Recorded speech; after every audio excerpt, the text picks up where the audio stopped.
And this is about P. Chidambaram, who slammed the BJP for comparing Manipur with Rajasthan and West Bengal. He has said that let's admit that there were incidents of violence against women in Bihar, West Bengal and Rajasthan.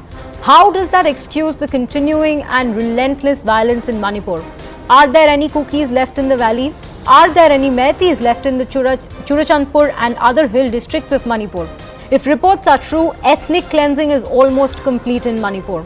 On an objective assessment, there is a collapse of constitutional government in Manipur, and the writ of the Chief Minister and his ministers does not run beyond their homes and offices.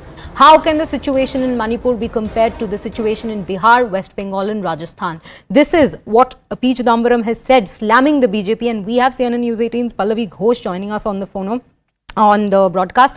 Pallavi, please tell us something wherein right now this question has been raised as to how can what is happening in Manipur be compared to the situations in Bihar, West Bengal and Rajasthan, especially when he has brought in questions about ethnic cleansing being taking place in Manipur?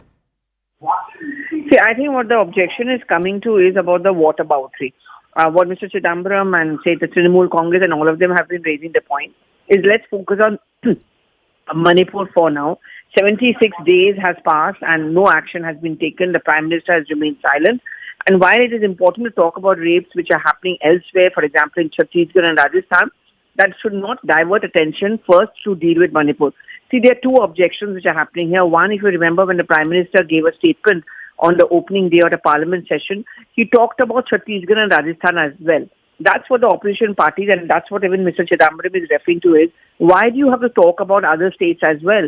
We are talking specifically about Manipur. And second, the situation in Manipur is much, much graver than anywhere else because over here, the army has been stationed. It was a mob abuse of a woman and people have been absconding. It's been almost 2 months when this incident happened. You won't have any evidence left. The state machinery had completely collapsed and the chief minister is still carrying on as if it's just another day. So that's the point which Chidambaram is trying to make.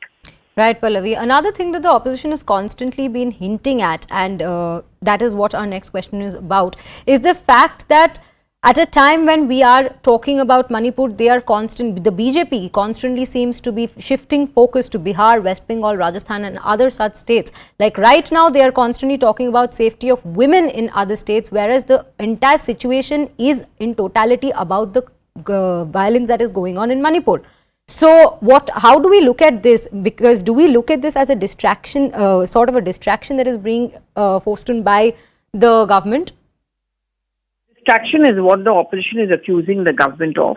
But, what the BJP is then saying is that it's a question of double standards. We don't see any statements coming in from the Gandhis or, say, from Mamata Banerjee whenever there have been incidents of crime against women. And the latest example which is being given is of the video which is out in Malda, where you had actually a woman being stripped off her clothes.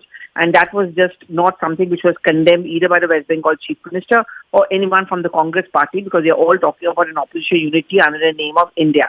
In fact, tomorrow when the Parliament session begins, I think the Bengal issue is going to start resonating.